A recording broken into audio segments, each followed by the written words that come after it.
نحمده ونصلي على رسوله الكريم عما بعد فأعوذ بالله من الشيطان الرجيم بسم الله الرحمن الرحيم رب اشرح لي صدري ويسر لي أمري واحلل عقدة من لساني يفقهوا قولي السلام علیکم ورحمۃ اللہ وبرکاتہ۔ اسلامک پوائنٹ دیکھنے اور سننے والوں کو خوش آمدید۔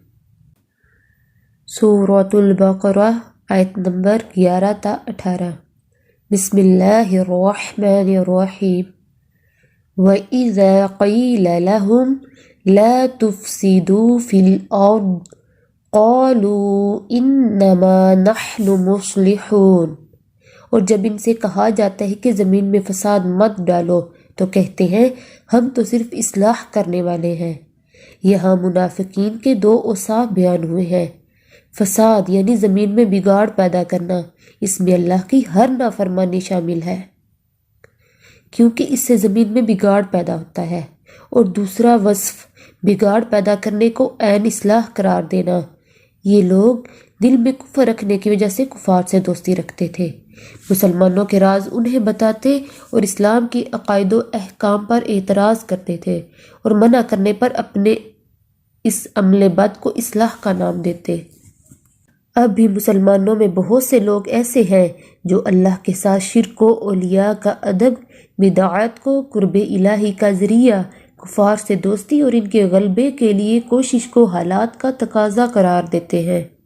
مسلمانوں کی نسل کشی کو خاندانی منصوبہ بندی اور بدکاری و بے حیائی کو عورتوں کے حقوق کا تحفظ قرار دیتے ہیں۔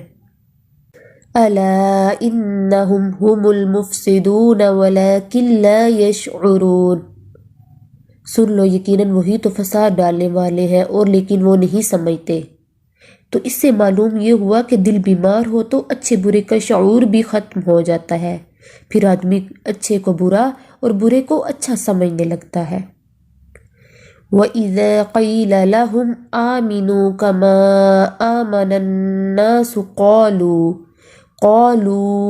أَنُؤْمِنُ كَمَا آمَنَ السُّفَهَاءُ أَلَا إِنَّهُمْ هُمُ السُّفَهَاءُ وَلَكِنْ لَا يَعْلَمُونَ۔ اور جب ان سے کہا جاتا ہے ایمان لاؤ جس طرح لوگ ایمان لائے ہیں تو کہتے ہیں کیا ہم ایمان لائے جیسے بے وقوف ایمان لائے ہیں؟ سن لو بے شک وہ خود ہی بے وقوف ہے اور لیکن وہ نہیں جانتے۔ یہاں الناس اس سے مراد صحابہ کرام رضی اللہ عنہ ہیں جو خلوص دل سے ایمان لائے۔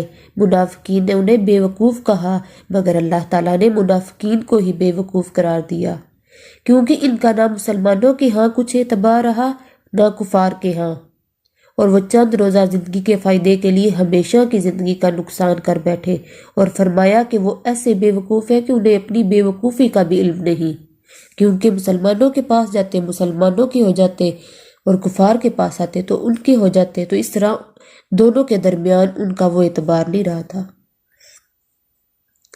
وَإِذَا لَقُوا الَّذِينَ آمَنُوا قَالُوا آمَنَّا وَإِذَا خَلَوْا إِلَى شَيَاطِينِهِمْ قَالُوا إِنَّا مَعَكُمْ إِنَّمَا نَحْنُ مُسْتَهْزِئُونَ۔ اور جب وہ ان لوگوں سے ملتے ہیں جو ایمان لائے تو کہتے ہیں ہم ایمان لے آئے، اور جب اپنے شیطانوں کی طرف اکیلے ہوتے ہیں تو کہتے ہیں بے شک ہم تمہارے ساتھ ہیں، ہم تو صرف مذاق اڑانے والے ہیں۔ شیاطین سے مراد کفر کے سردار ہیں، خواہ مشرکین و یہود سے ہوں یا خود ان منافقین سے۔ شیطان ہر سرکش اور فسادی شخص کو کہتے ہیں۔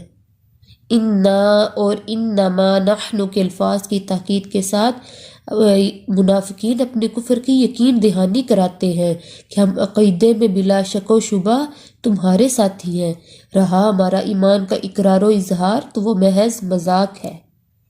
اللہ یستہزئ بہم ویمدہم فی طغیانہم یعمہون۔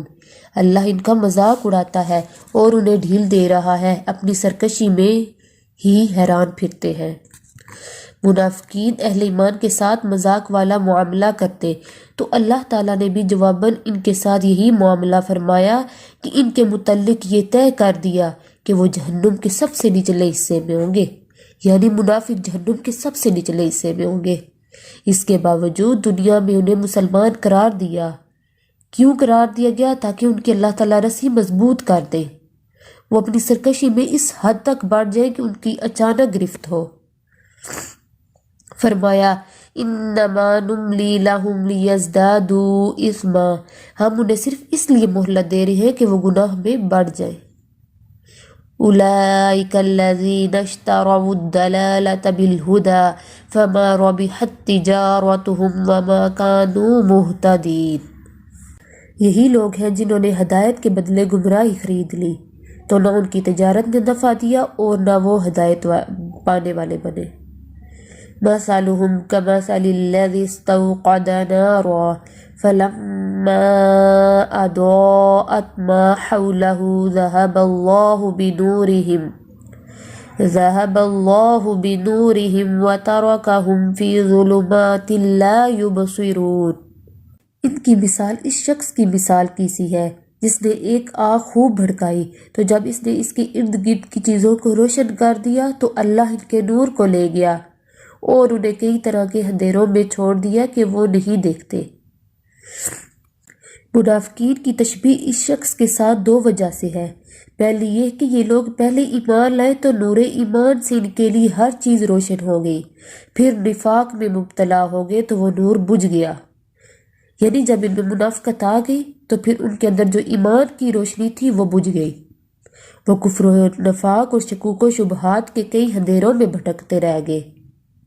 دوسری یہ کہ ایمان لانے کی وجہ سے دنیا میں انہیں مسلمانوں والی عزت حاصل ہوئی، مگر جب فوت ہوئے تو اللہ تعالیٰ نے ان سے وہ عزت چھین لی جیسے اس آگ والے سے اس کی روشنی چھین لی، اور انہیں بہت سے اندھیروں یعنی قبر، یوم محشر اور جہنم کے عذاب میں چھوڑ دیا۔ صم بکم عمی فہم لا یرجعون، بہرے ہیں، گونگے ہیں، اندھے ہیں، بس وہ نہیں لوٹتے۔ اس کا مطلب یہ نہیں کہ ان کے کان، زبانیں، یہ آنکھیں ہیں، یعنی کہ ان کے کان، زبانیں، یہ آنکھیں ہیں ہی نہیں، بلکہ مراد یہ ہے کہ انہوں نے یہ سب کچھ رکھنے کے باوجود ان سے فائدہ نہیں اٹھایا، جیسا کہ فرمایا سورۃ الاحقاف میں، اور ہم نے ان کے لیے کان اور آنکھیں اور دل بنائے تو نہ ان کے کان ان کے کسی کام آئے اور نہ ان کی آنکھیں اور نہ ان کے دل، کیونکہ وہ اللہ کی آیات کا انکار کرتے تھے۔ اور لا یرجعون، نہیں وہ لوٹتے، یعنی وہ اس گمراہی سے جو خرید بیٹھے اور اس ہدایت کی طرف جس سے فروخت کر بیٹھے واپس نہیں لوٹتے۔ ان آیات میں منافقین کا ذکر ہے جو زبان سے مومن اور دل میں پکے کافر تھے۔ سبحانک اللہم وبحمدک اشہد ان لا الہ الا انت استغفرک واتوب الیک۔ السلام علیکم ورحمۃ اللہ